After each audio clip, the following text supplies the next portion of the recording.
कभी कभी जीवन हमें ऐसे मोड़ पर लाकर खड़ा कर देता है जहां हमें लगता है अब सब कुछ खत्म हो गया है। हम टूटे हुए होते हैं, बिखरे हुए होते हैं और हमारे भीतर सिर्फ एक ही सवाल गूंजता है, आखिर क्यों। लेकिन शायद वही क्षण होता है जहां से हमारी सबसे सुंदर यात्रा शुरू होती है, क्योंकि ब्रह्म कभी कुछ छीन कर सिर्फ खालीपन नहीं देता, वो उस जगह को नई अनुभवों, नई चेतना और नए भाग्य के लिए तैयार करता है। श्री कृष्ण कहते हैं जो तुम्हारा है वो किसी और को नहीं मिल सकता और जो किसी और का है वो तुम्हारे पास नहीं टिक सकता। तो फिर डरना क्यों, क्यों घबराना, क्यों हार मान लेना। जीवन तुम्हें आज जिस चीज से दूर कर रहा है वही तुम्हें कल उस चीज के और पास ले जाएगा जो सच में तुम्हारा है। लेकिन इसके लिए चाहिए सिर्फ दो चीजें, पहला धैर्य और दूसरा आत्मसमर्पण, क्योंकि धैर्य वो शक्ति है जो समय की तूफानों को चुपचाप झेल लेती है और आत्मसमर्पण वो फूल है जो हमें अपने ही भीतर बसे भगवान तक पहुंचाता है। जब तुम टूट रहे हो तो यह मत सोचो कि सब छीन रहा है, यह समझो कि कुछ बड़ा आने वाला से पहले तुम्हें भीतर से तैयार किया जा रहा है। अगर तुम्हें कोई रास्ता नहीं दिख रहा है, रुको, आंखें बंद करो और अपने भीतर झांको। वहां एक सवाल है जो कहती है जो तुम्हारा है वो लौटकर जरूर आएगा, लेकिन तब तक तुम उसके काबिल बन चुके हो। इसलिए आज से डर नहीं, भरोसे के साथ जीना शुरू करो। जो तो गया वो सीख देने आया था, जो रुका वो परीक्षा लेने आया है और जो आने वाला है वो तुम्हारे अस्तित्व को एक नई दिशा देने वाला है। बस अपने भीतर की लो को बुझने मत देना, क्योंकि जितना घना अंधेरा होता है उतना ही निकट सवेरा होता है। हम अक्सर सोचते हैं कि जो चीजें हमें नहीं मिली वही हमारे तकदीर थी, लेकिन सच्चाई यह है कि विलंब, हर ठुकराया गया अवसर और हर टूटा हुआ सपना एक अदृश्य योजना का हिस्सा होता है जिसे हम उस क्षण नहीं समझ पाते। भाग्य कोई तैयार की हुई थाली नहीं है जिसे हमें परोसा जाता है। भाग्य एक बीज है जो तब अंकुरित होता है जब हम धैर्य, तप और उसी सच्चे कर्म से खींचते हैं। दुनिया कहेगी कि सफलता जल्दी चाहिए, फल तुरंत मिलने चाहिए, लेकिन आत्मा का नियम अलग है। आत्मा कहती है तो पहले खुद को समझ, खुद को माज, खुद से सच्चा बन, फिर देख जो तेरा है वह तुम्हें ढूंढते हुए जरूर आएगा। यही वह स्थान है जहाँ आत्मसमर्पण जन्म लेता है। आत्मसमर्पण का अर्थ यह नहीं कि हम हाथ पर हाथ रखकर बैठ जाएं, बल्कि इसका अर्थ यह है पूरी शक्ति से कर्म करना, लेकिन परिणाम को ईश्वर के चरणों में अर्पित करना। जब हम ऐसा करते हैं तब जीवन से डर मिटता है और प्रेम जन्म लेता है। प्रेम अपने लक्ष्य से, अपने पद से और उस शक्ति से जो हमारे हर पल को आकार दे रही है। तब कोई भी असफलता हमें हिला नहीं पाती, क्योंकि अब हम जानते हैं कि यह भी एक अध्याय है, पूर्ण पुस्तक नहीं। और तब हमारे भीतर एक नई दृश्य उत्पन्न होती है जो हर छीनने में ही एक उपहार देती है। रुकावट में एक संदेश। जीवन एक नदी है, कुछ मोड़ तेज होते हैं, कुछ शांत, कुछ पथरीले तो कुछ फूलों से सजे, लेकिन जो बहता रहता है वह हर ठहराव को पार कर लेता है। ठीक वैसे ही जो आत्मा अपने लक्ष्य पर अडिग रहती है वो हर कठिनाई को चीरकर अंततः उस तट तक पहुंचती है जहां उसे सब कुछ मिलता है जो उसका है और उससे कहीं अधिक, क्योंकि ईश्वर देने में कभी कंजूसी नहीं करता, वह सिर्फ इंतजार करता उस क्षण का जब हम तैयार हो जाए।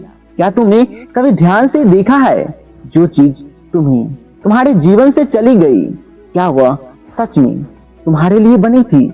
और जो तुम्हारे पास रही, क्या वह हमेशा तुम्हारे भीतर विश्वास और शांति लेकर आई? जीवन का सबसे बड़ा धोखा तब होता है जब चीजें को पकड़ने लगती जिन्हें जाने के लिए ही हमारे जीवन में भेजा गया था। हम रिश्तों को पकड़ते हैं पद को पकड़ते हैं, पहचान को पकड़ते हैं, और जब यह सब छूट जाते हैं तो हम टूट जाते हैं।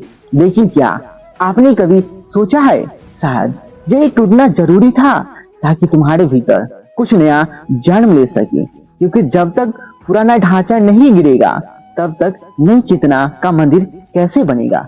श्री कृष्ण कहते हैं जो चला गया वो शायद कभी तुम्हारा नहीं था, लेकिन जो लौट कर आता है वो तुम्हारी आत्मा की पुकार पर आता है। इसलिए अब डरना छोड़ो, तुम अकेले नहीं हो। यह ब्रह्म हर क्षण तुम्हारे लिए काम कर रहा है, भले ही तुम्हें अभी कुछ दिखाई न दे। हर असफलता एक राह बना रही है, हर दर्द एक नया आकार दे रहा है, और हर प्रतीक्षा तुम्हारे भीतर एक गहराई ला रही है जो तुम्हें उसे अपने की ओर खींच रही है। जो तुम्हारा है और सदा तुम्हारा रहेगा। लेकिन ध्यान रहे, यह सब कुछ तभी मिलेगा जब तुम पकड़ने की जगह छोड़ने की कला सीखोगे, क्योंकि जब तुम छोड़ते हो तब ब्रह्म तुम्हें पकड़ता है। जब तुम रोना छोड़कर मुस्कुराना सीखते हो तब वह ऊपर बैठकर ईश्वर खुद तुम्हारे लिए रास्ता खोलता है। और जब तुम भीतर से शांत हो जाते हो तब वही चीजें, वही लोग, वही अवसर जो सपने कभी दूर चले गए थे बिना शोर किए लौट आते हैं।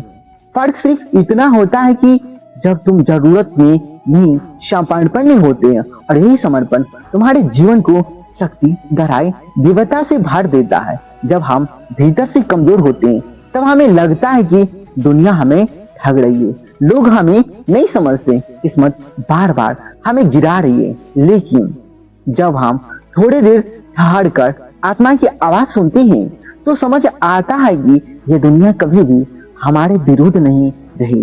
यह तो बस हमें हमारी असली ताकत से मिलवाने का एक माध्यम थी। हर ठोकर, हर एक नकारात्मक शब्द, हर दरवाजे जो हमारे मुंह पर बंद हुआ, यह सब हमारे भीतर झांकने को कह रहे थे। लेकिन हम तो बाहर ही उत्तर ढूंढ रहे जहां सिर्फ शोर था। हम भूल गए कि आत्मा का सत्य कभी शोर में नहीं मिलता, वो मौन में खिलता है। और जब हम मौन का उस सीढ़ी पर चढ़ते हैं तो वहां हमें कोई भविष्य की चिंता नहीं सताती, कोई अतीत का बोझ नहीं तोड़ता। वहां सिर्फ मौन होता है जो किसी से कम नहीं, किसी से छोटा नहीं और किसी से टूटा हुआ नहीं। उसी मौन में छुपा है जो विराट, वो ब्रह्म जिसकी शक्ति से ही वह पूरा जीवन गति करता है। लेकिन उस विराट तक पहुंचने के लिए तुम्हें अपने भीतर के भ्रम को जलाना होगा। वो भ्रम की तुम छोटे हो कि तुम्हारा भाग्य कमजोर है, तुम्हारी प्रार्थना नहीं सुनी जाती। सच तो यह है कि हर बार जब तुमने रोकर कहा था हे प्रभु अब मुझसे नहीं होगा, उसी पल उसने तुम्हारे लिए एक राह बनानी शुरू कर दी थी। लेकिन राह तब दिखाई देती है जब आंखें में भरोसा होता है, और भरोसा तब आता है जब हम खुद को अपने हाथों सौंप देते हैं, किसी और के नहीं, किसी भीड़ के नहीं, बल्कि उस परम सत्य को जो हमारे भीतर जन्म से विद्यमान है। अब समय आ गया है कि तुम खुद को उस भीतर की शक्ति से जोड़ो, क्योंकि वही शक्ति तुम्हारे जीवन की दिशा बदल सकती है बिना किसी चमत्कार की। सिर्फ तुम्हारे मौन, विश्वास और निरंतर प्रयास के सहारे। तुम्हें लगता है कि ईश्वर चुप है, लेकिन असल में और तुम्हारी हर सांस सुन रहा है। उसकी चुप्पी, उसकी दूरी, यह भ्रम है जिसे तुम्हारे भाग्य गहराता है। पर जब तुम भीतर से शांत हो जाते हो तब वही चुप्पी ईश्वर की सबसे ऊंची आवाज बन जाती है। लेकिन यह मौन सिर्फ बाहर चुप रहने से नहीं आता, यह तब आता है जब भीतर तूफान भी थम जाता है।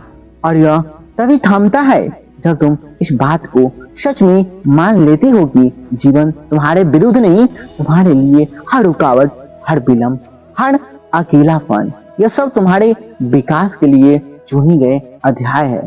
तुम एक बीज की तरह हो जिसे अभी मिट्टी में गहरा दबाया गया है। ऊपर से ही अंधेरा है, ठंडक है, नमी है, और कोई नहीं जानता कि उसके भीतर क्या पल रहा है। लेकिन बीज जानता है कि उसे किस दिशा में बढ़ना है। वो ऊपर की ओर बढ़ता है, प्रकाश की ओर, ठीक वैसे तुम्हारी आत्मा भी जानती है तुम्हें किस दिशा में जाना है। फर्क बस इतना है कि तुम उसे सुनना भूल गए हो। और जब तुम अपनी आत्मा की पुकार सुनना शुरू कर देते हो तब तुम्हारा जीवन बदलने लगता है, बिना शोर किए, बिना भीड़ के, बिल्कुल एक सन्नाटे की तरह, शांत लेकिन शक्तिशाली। क्योंकि जो परिवर्तन भीतर से आता है वही अस्थायी होता है, और वो परिवर्तन तब आता है जब तुम खुद से सच्चे हो जाते हो। उस क्षण तुम्हें कोई दुनिया रोक नहीं सकती, कोई दर्द तोड़ नहीं सकती, और कोई परिस्थिति तुम्हारे भाग्य को मोड़ नहीं सकती। क्योंकि तब तुम एक साधारण मनुष्य नहीं रहते, तब तुम एक धावक बन जाते हो, और साधक वो रास्ता खुद ब्रह्मांड दिखाता है। तुम सोचते हो कि परिवर्तन बाहर से आता है, कोई घटना घटे, कोई अवसर मिले, कोई व्यक्ति आए और तुम्हारा जीवन बदल जाए। लेकिन सच्चाई इससे बिल्कुल उल्टा है। परिवर्तन बाहर नहीं, भीतर की उस अनकही क्रांति से आता है, जो तब जन्म लेती है जब तुम्हें इस बात का आभास हो जाता है कि तुम्हारे जीवन केवल सांस लेने और जीवित रहने के लिए नहीं बना। तुम सिर्फ हड्डियां और मांसपेशियां नहीं हो, तुम ऊर्जा को जितना हो ईश्वर की एक अदृश्य उद्देश्य का हिस्सा हो। और जब तुम इस सत्य को समझने लगते हो तो तुम्हारे हर दर्द, हर संघर्ष एक भाषा बोलने लगता है। तब तुम्हें ये समझ आता है कि जो कुछ भी तुम्हारे साथ हुआ वो इसलिए हुआ ताकि तुम आज इस क्षण को समझ, इस जागृति तक पहुंच सको। तुम्हें गिराया गया, ठुकराया गया, छल गया, लेकिन इसलिए नहीं कि तुम कमजोर हो, बल्कि इसलिए कि तुम्हारे भीतर वह शक्ति जाग सके जिसे तुमने खुद ही भुला दिया था। ईश्वर ने तुम्हें तोड़ा नहीं, उसने तुम्हें मांझा है। ठीक उसी तरह जैसे सोना आग में तपता है ताकि उसकी चमक और निखर सके। और जब तुम उस पीड़ा से होकर निकले हो तो क्या तुम अभी सोचते हो कि तुम वही पुराने व्यक्ति हो? नहीं, अब तुम एक और स्तर पर पहुंच चुकी हो, एक ऐसी परिस्थिति में जहां तुम अपने जीवन को नियंत्रित नहीं करते बल्कि उसे स्वीकार करते। और यही स्वीकारता तुम्हारे भीतर की शक्ति को जन्म देती है। जब तुम्हें यह समझ आता है कि हर चीज किसी अर्थ में घट रही है, तब तुम जीवन से लड़ना बंद कर देती हो।